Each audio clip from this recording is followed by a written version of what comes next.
बहुत समय पहले घने जंगलों और पहाड़ों से घिरा एक सुंदर राज्य था। उस राज्य का राजा बहुत दयालु, न्यायप्रिय और साहसी था। वह हमेशा अपने प्रजा की भलाई के बारे में सोचता था।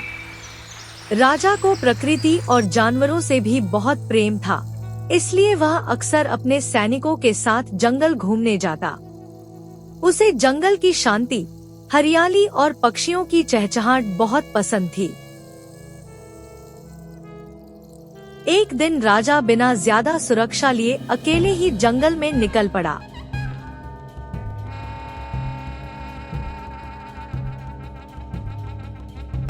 मौसम शांत और सुहावना था।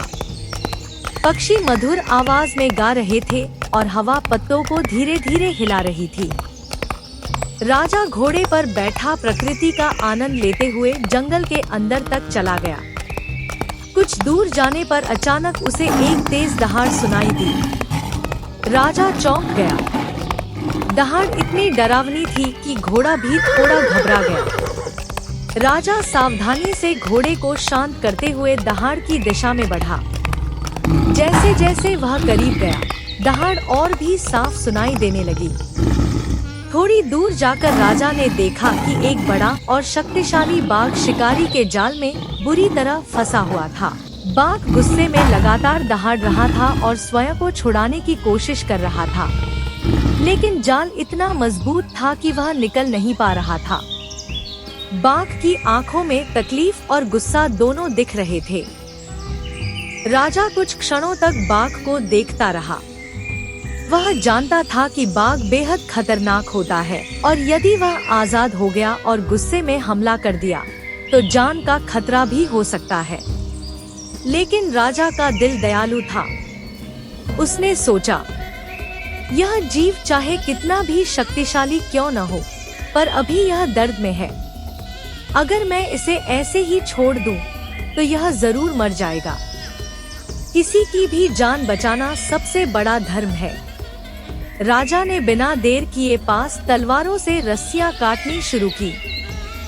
बाघ पहले तो जोर जोर से छटपटाता रहा, पर जैसे ही उसे समझ में आया कि ये लोग उसे नुकसान पहुंचाने नहीं बल्कि छुड़ाने में मदद कर रहे हैं, वह शांत हो गया। कुछ ही मिनटों में जाल कटकर खुल गया। बाघ धीरे धीरे खड़ा हुआ।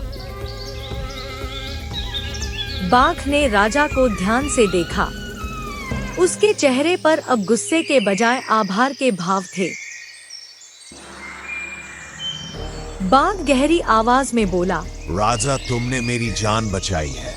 मैं भले राजा की भाषा न समझता हूँ, पर नेकी को पहचानता हूँ। मैं तुम्हारा उपकार कभी नहीं भूलूंगा। जब भी तुम्हें मेरी जरूरत होगी, मैं जरूर आऊंगा।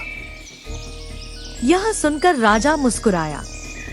उसने अपना हाथ जोड़कर कहा, प्रत्येक जीव को जीने का अधिकार है। मैंने बस अपनी मानवता निभाई है।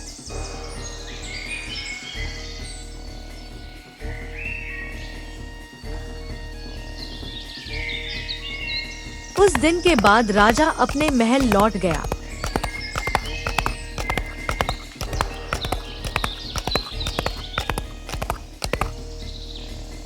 राज्य में बारिश का मौसम था। राजा फिर से जंगल में घूमने के लिए निकला, पर इस बार मौसम अचानक खराब हो गया। आसमान में बादल छा गए, हवा तेज हो गई और जंगल अंधेरा दिखने लगा। जंगल की एक तंग पगडंडी पर चलते हुए राजा को जमीन दिखाई नहीं दी और अचानक वह एक गहरे खड्ड में गिर गया। गिरने से राजा को चोट लग गई। वह खड्ड से बाहर निकलने की कोशिश करता रहा, पर दीवारें फिसलन भरी थी और ऊपर आने का कोई रास्ता नहीं था। राजा चिल्लाने लगा, कोई है, मेरी मदद करो। पर बारिश और तूफान की आवाज में उसकी आवाज दूर तक नहीं जाती थी। राजा थक कर बैठ गया। उसने सोचा, आज शायद कोई मुझे बचाने नहीं आएगा। उधर जंगल में वही बाघ शिकार की तलाश में घूम रहा था। अचानक उसे दूर से किसी मनुष्य की दर्द भरी आवाज सुनाई दी। बाघ ने कान खड़े किए। वह आवाज पहचानने की कोशिश करने लगा। कुछ ही क्षणों बाद उसे याद आया